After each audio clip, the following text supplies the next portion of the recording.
guys look good. This is strong. The general level of hotness on set is crazy. We are a very fortunate cast of ladies. I mean, I may be a little biased, but I have to say that out of any show out there, I think we have them beat.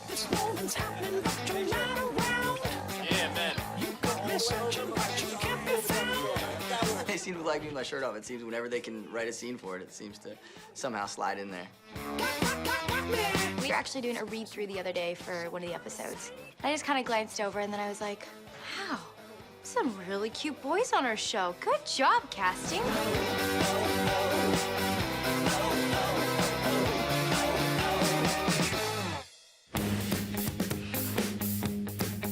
When the show first started, you know, looking at the character description, it was like beautiful, and I was kind of like, oh, I'm not. And so I went and I think I like tanned a lot. I used like whitening strips, and I like worked out like a fiend. Mr. Fitz. He's all right. He's just got this like boyish charm, but he's still sexy. So he's like, it's very hard to be cute and sexy at the same time. And it's like that whole classic fantasy thing when you like your teacher, right? He's got like beautiful bone structure. Like so stupid that jaw is like out of control. We read many different types for that role, some older, some younger. And when Ian came in, we had narrowed it down to about 10 actors who we really loved, all of whom were very talented. And then we had him come in and read with Lucy. I remember telling Marlene King, one of the executive producers, and Leslie Glatter, who directed the pilot, I was like, after the first audition, I was like, that's him. I think in many ways, Ian is Ezra-like. He's a romantic, he's always reading on set, so there is an Ezra-ness to Ian. Part of his look comes from a certain self-awareness that I have to toe the line. You must give up the life you had planned in order to have the life that is waiting for you. Our romantic scenes have been it's been very interesting, this whole journey, and I look back on it now, like, as we get to the end of season 2, where it's gotten to.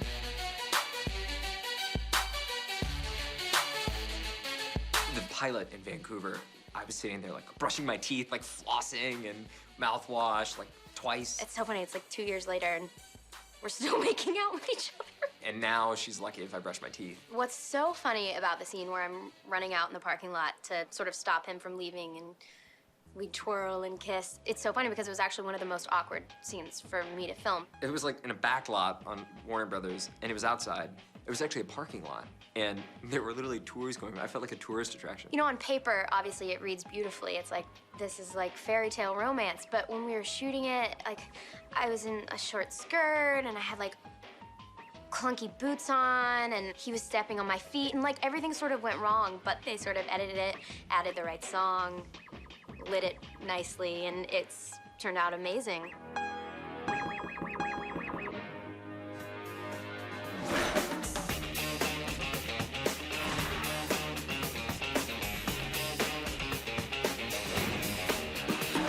Drew is actually the complete opposite of Ian in real life. Drew is like very reserved and quiet. We wanted somebody who had a little bit of a darker edge to them. And when we first introduced him on the show, Drew was sort of for Arya to be getting in touch with her darker side a little bit. When people show up in your dreams, it's not because they want something from you, because you want something from them. We were thinking about some sexual tension between Drew's character, Jason, and one, if not more, of the PLLs.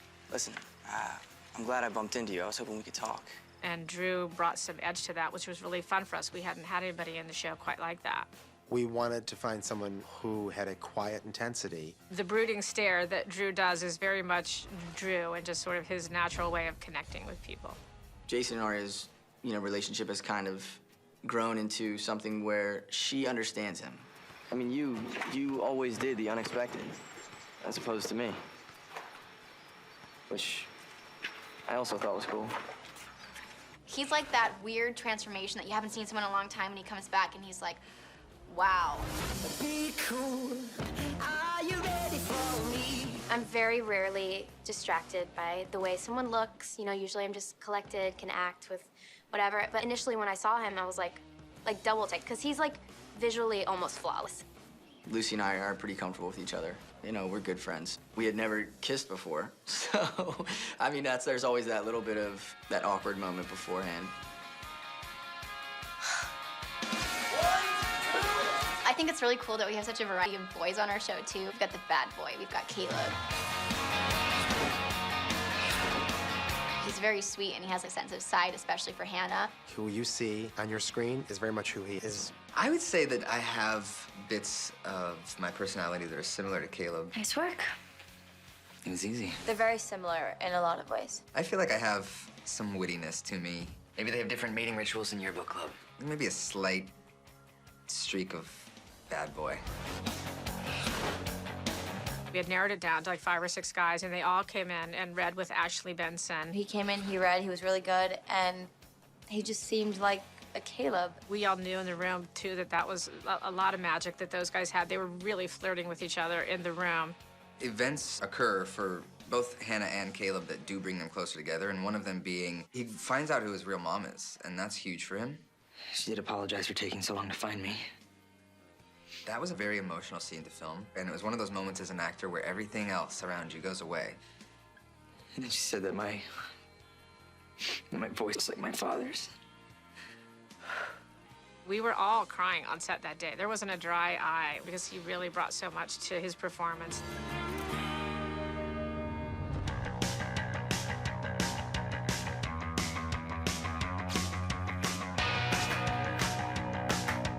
Certain elements of him remind me of Toby, just because he is so sweet. And, sometimes he's kind of quiet until you get to know him. He has these really intense eyes, and sometimes feelings are a little bit cloudy, so you're like, are you okay? Okay, you're okay, right?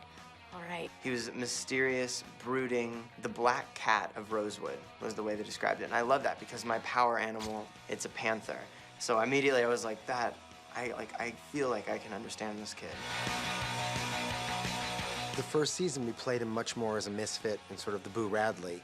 And then once our characters fell in love with him, the audience, I think, was seduced as well. Emily, do you see how easy it was for us to get back to this place? It'll always be like that. His eyes just draw you in, and there's a sort of mystery about them. You're just kind of like, whoa, you get sucked in. I remember the first time that I had to kiss Troyan.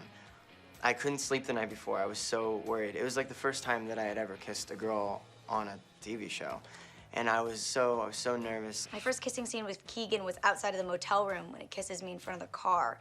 I woke up that morning and was deathly ill.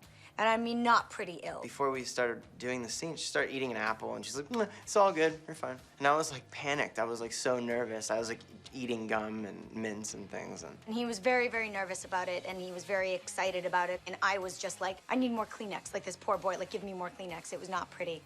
And he was very polite, and he said that it was a lovely kiss. And I was like, you're absolutely insane, because right now my nose is like bright red, and I'm about to pass out on you. We high-fived afterwards. Like, after we did the kiss, I remember I was like, high five, and like Borat high-fived her. Look, maybe we should both enjoy the fact that those pretty big things are over.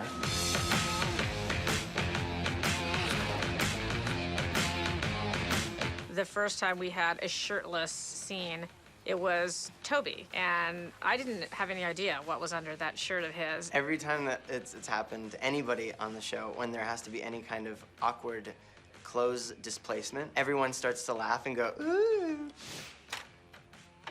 Hey, you have that freak out moment of, oh my God, I'm not gonna do this, that, and the other thing. I need to work out every day. I panic a little bit just because it's very vulnerable to have your shirt off in front of millions of people. We get the script a week ahead of time usually.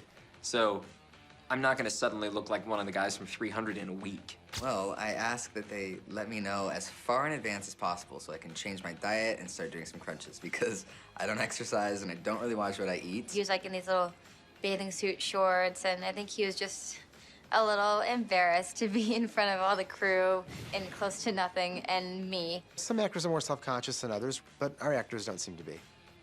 They enjoy it. Take your clothes off. My personal experience from being on the show has just been nothing but positive. I've worked on many shows, and I'd say the chemistry here is one of the best.